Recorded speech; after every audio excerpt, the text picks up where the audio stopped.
Mari kita berdoa. Aku mohon kekuatan Elohim ada di tempat ini, kuasa Elohim ada di tempat ini. Curahkan hujan keselamatan, hujan pertobatan. Lawat kami secara pribadi Tuhan, supaya kuasa Yesus bekerja dalam hidup kami semua. Dan nama Tuhan dimuliakan. Berkati kami semua Tuhan, demi nama Yesus. Amin. Shalom saudara.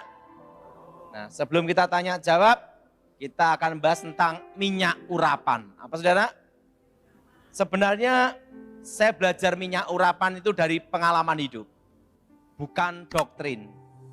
Waktu itu saya lihat ada pendeta olesi minyak.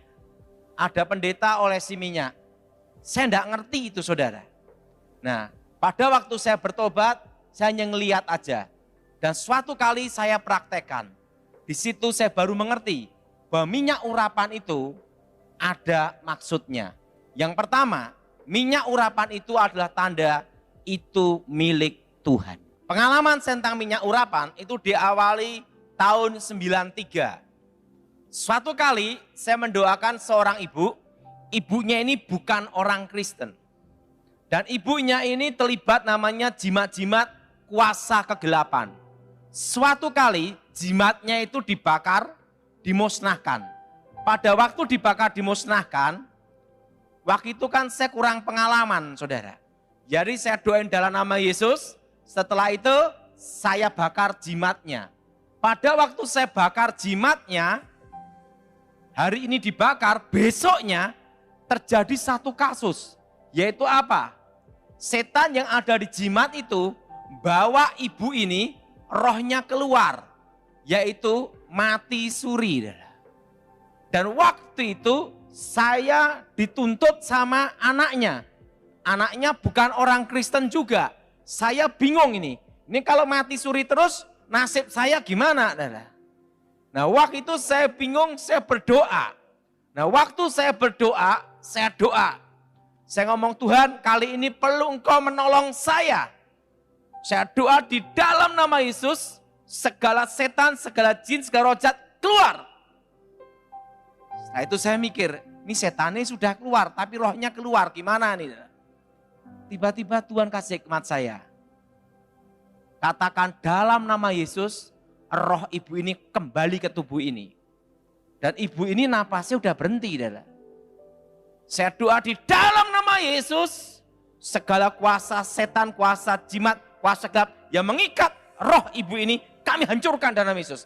Dan roh ibu ini hidup dalam nama Yesus. Hidup, hidup, kembali dalam nama Yesus. Waktu saya doa, tetap diam aja. Wah saya mikir gimana nasib saya ini. Saya doa bahasa roh. Saya doa dalam nama Yesus. Tiba-tiba ibu ini batuk-batuk. Kembali hidup. Nah, dan waktu itu saudara, saya bingung. Apa yang harus saya lakukan? Saya di situ ada minyak, waktu itu saya masih ingat tuh minyak goreng. Minyak goreng yang belum pernah dipakai. Saya lihat pendeta ngolesi minyak. Coba kali ini saya mau nyoba. Karena saya kan waktu itu bingung gimana caranya. Nah, saya doa, ingat saudara, Tuhan melihat hati dan percaya. Waktu itu saya doa, Tuhan Yesus berkati minyak ini menjadi minyak yang kudus. Menjadi benteng yang kudus untuk mematahkan kegelapan, untuk menghancurkan kegelapan. Sucikan minyak ini dengan darah Yesus. Berkati minyak ini menteri Roh Kudus, benteng yang kudus, benteng Allah Maha Tinggi. Waktu saya doa, saya olesi minyak di dahi ibu ini. Waktu saya olesi minyak gitu, di situ saya ngelihat dalam suatu penglihatan ada cahaya yang membuat tanda di ibu ini. Plek. Di situ saya baru ngerti. Begitu ada tanda di situ, dan tiba-tiba saya lihat roh-roh jahat, yaitu jimat-jimat, yang dari jimat-jimat yang saya bakar itu, saudara, mau masuk ibu itu tidak bisa. Karena ada satu tanda di sini, itu tanda milik Tuhan. Disitulah saya punya pengalaman hidup. Jadi minyak urapan itu tidak sembarangan. Bahwa itu adalah tanda milik Tuhan. Tepuk tangan untuk Tuhan kita. Nah, Dari pengalaman pertama itulah saya baru mengerti bahwa diolesi minyak dalam nama Tuhan Yesus. Nah, sebagai tanda milik Tuhan. Makanya sering di dalam kasus pelepasan, pengusiran roh, begitu setannya itu diusir keluar, tiba-tiba yang habis kita doakan diganggu setan lagi. Di situ pengalaman berkali-kali terjadi. Nah, karena pengalaman yang pertama itulah, begitu saya doa pengusiran setan, setannya keluar. Baru dikasih olesi minyak urapan sebagai tanda milik Tuhan. Nah, dan itu kejadian tidak hanya sekali, terutama orang yang punya jimat. Orang kalau punya jimat itu ngalami susah mati. Suatu kali saya diminta melayani orang, orangnya ini aneh saudara. Anehnya gimana? Jadi umurnya 80 tahun ke atas. Kondisinya secara medis itu seperti orang mati. Gini saudara. Tetapi pada waktu jam makan, langsung bangun, makan, buk. Setelah itu gini lagi. Ini namanya setan rakus. Jadi pas jam makan aja bangun. Ini kejadian benar. Keluarganya bingung. Secara medis udah mati. Karena seluruh tubuhnya ini sudah lumpuh. Tapi tidak bisa mati. Nah, tapi anehnya setiap jam makan langsung bangun. Sekitar bangun langsung makan yuk. Buk. Setelah itu minum makan selesai gini lagi. Itu tidak hanya sebulan, bertahun-tahun. Nah, waktu itu saya bingung ini kasus gimana. Karena belum pernah ngalami setan rakus kayak gini. Saya diminta datang pertama kali. Saya lihat. Waktu saya doa, Tuhan ngasih saya penglihatan.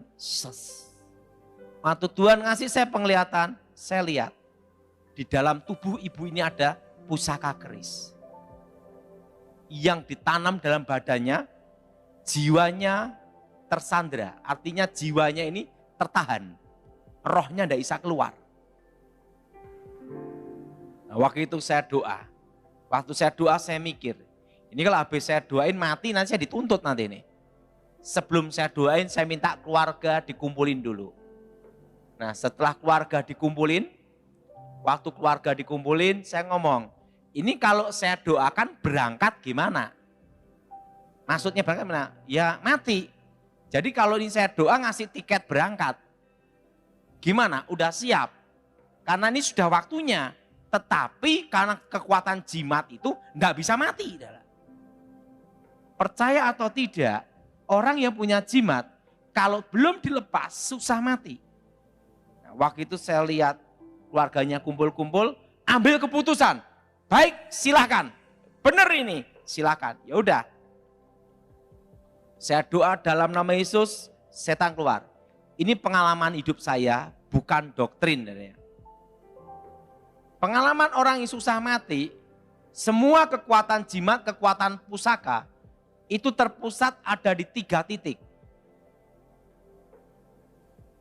Bahkan 4 titik. Yang pertama adalah ini, pegang sini dulu. Semua pegang bagian sini. Orang kalau belajar konsentrasi, meditasi, konsentrasi pasti di sini. Bukan di tangan, betul? Sini. Kedua, pegang bagian sini. Jantung. Plus sudah tahu bahwa jimat yang ditanam dalam tubuh, termasuk susuk, itu mengikuti jalan peredaran darah. Yang ketiga adalah pusar. Bagian apa darah? Pusar. Sini darah. Nah, kenapa bagian pusar? Dipercaya, ini kepercayaan sebelum saya bertobat, sebelum manusia lahir, hidup dari tali pusatnya. Maka disebut kekuatan inti itu ada di sini. Nah, yang ketiga ini, tapi yang keempat itu jarang terjadi. Yaitu tulang ekor. Kalau tulang ekor ini jenis suatu kasus di mana kekuatan menyatu secara tubuh jiwa dan roh. Dan itu kasus berat. Nah, kalau yang kasus berat ini saya sering ngalami. Nah, di situ saya doakan di dalam nama Yesus setan keluar, darah Yesus hancurkan kutuk. Saya olesi minyak 3 titik ini dulu. Karena saya melihat itu belum kasus berat. 1, 2, 3. Saya tumpang tangan. Segala roh-roh setan, roh-roh jahat, roh kutuk keluar dalam Yesus. Setannya keluar. Begitu setannya keluar, saya lihat roh-roh jahat ini mau masuk ke tubuh ini lagi. Ingat, setan tidak terima kalau satu jiwa selamat. Roh ini menghantui terus. Gini-gini, roh ini menghantui terus. Begitu roh ini menghantui terus, tetapi tidak bisa masuk ke tubuh ibu ini. Di situ saya lihat dalam penglihatan di alam roh, bahwa yang dikasih tanda minyak urapan itu ada cahaya 3 titik juga.